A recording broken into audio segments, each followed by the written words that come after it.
بھائی نے سوال کیا ہے غسل کا سنت طریقہ کیا ہے؟ میرے بھائیوں، غسل ایک ایسا عمل ہے کہ اگر انسان غسل نہیں کرتا تو اس کے بارے میں ایک طرح طرح کی باتیں مشہور ہیں کہ اس کے ساتھ کھانا نہیں کھانا چاہیے، اس کے ساتھ بیٹھنا نہیں چاہیے، اس کے ساتھ ہاتھ نہیں ملانا چاہیے۔ جبکہ صحیح بخاری میں ایک حدیث ہے، نبی کریم صلی اللہ علیہ وسلم نے ایک دفعہ حضرت ابو ہریرہ کے ہاتھ کو پکڑا اور کوئی ان کو بات کرنے کے لیے مسجد میں لے گئے، تو حضرت ابو ہریرہ کہتے ہیں کہ میں نے نبی علیہ السلام کا ہاتھ تھوڑا آپ صلی اللہ علیہ وسلم کسی بات میں مشغول ہوئے تو میں نے ہاتھ چھڑا کے فٹافٹ جا کے غسل کیا اور پھر واپس آیا۔ نبی علیہ السلام نے پوچھا ابو ہریرہ کہاں چلے گئے تھے؟ عرض کرتے ہیں اللہ کے نبی میں جنبی حالت میں تھا تو میں نے سوچا ابھی میں جنبی حالت میں آپ کو ہاتھ میں لا رہا ہوں تو میں جا کے نہا آیا۔ نبی علیہ السلام فرماتے ہیں ان المسلم لا ینجس، دیکھو مسلمان جو ہے وہ کبھی بھی پلید نہیں ہوتا۔ نماز پڑھنے کے لیے غسل ضروری ہے، مگر مقصد یہ ہے کہ اگر انسان کی مجبوری آ جائے غسل نہیں کیا ہوا تو وہ کھانا کھا بھی سکتا ہے، عورت کھانا پکا بھی سکتی ہے، وہ حرام میں نہیں آتا ہے۔ بہرحال غسل کا جو طریقہ ہے، بات لمبی نہ ہو جائے، غسل کا جو سنت طریقہ ہے اس کے بارے میں کئی قسم کی روایات ہیں۔ صحیح بخاری کے اندر مختلف روایات ہیں۔ نبی کریم صلی اللہ علیہ وسلم نے غسل کا جو طریقہ ہے وہ یہ ہے کہ سب سے پہلے حضرت اماں عائشہ فرماتی ہیں اللہ کے نبی علیہ السلام بسم اللہ پڑھتے تھے، اس کے بعد آپ صلی اللہ علیہ وسلم دائیں ہاتھ سے بائیں ہاتھ پر پانی ڈال کے شرمگاہ دھوتے، شرمگاہ دھونے کے بعد آپ صلی اللہ علیہ وسلم پھر اس بائیں ہاتھ کو زمین پہ رگڑتے تھے، اس کے بعد پھر دونوں ہاتھوں کو دھو کے نماز کے وضو کی طرح وضو کرتے، نماز کے وضو کی طرح وضو کرتے اور اس کے بعد آپ پاؤں نہیں دھوتے تھے۔ ایک روایت میں یہ بھی آتا ہے کہ آپ مسح بھی نہیں کرتے تھے۔ مسح کرنا اور نہ کرنا اس کے بارے میں دونوں حدیثیں موجود ہیں، کرنا بھی ثابت ہے، نہ کرو گے تب بھی ثابت ہے۔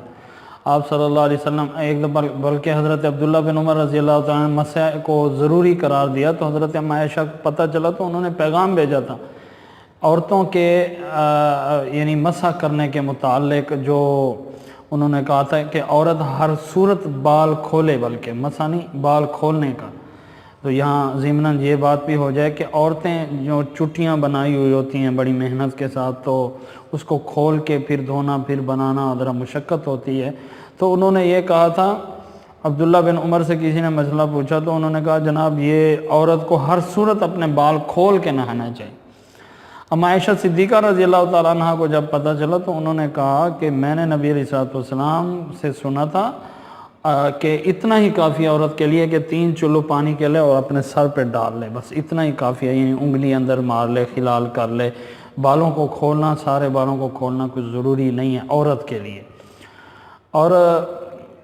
پھر انہوں نے آگے یہ بھی بات ارشاد فرمائی تھی کہ عبداللہ بن عمر یہ کیوں نہیں کرتے کہ عورتوں کو گنجا ہونے کا حکم دے دیں، یعنی ایک چیز کی سہولت اگر حدیث میں موجود ہے۔ عبداللہ بن عمر کے پاس بھی حدیث تھی، وہ اپنے حساب سے ایک بات بیان کر رہے تھے حدیث کے مطابق، انہوں نے شاید وہ حدیث منسوخ ہو چکی تھی، ناسخ حدیث حضرت عائشہ کے پاس ہی، تو انہوں نے بھی بتا دی تھی۔ بہرحال پہلے ممنوع ہوگا، بعد میں اجازت ہوگی، اماں عائشہ نے سنا تھا تو انہوں نے مسئلہ بیان کیا۔ بہرحال ایک دوسرے کی اصلاح، جس صحابی کو پتہ ہوتا دوسرے کی اصلاح کرتے رہتے بات۔ تو اس کے بعد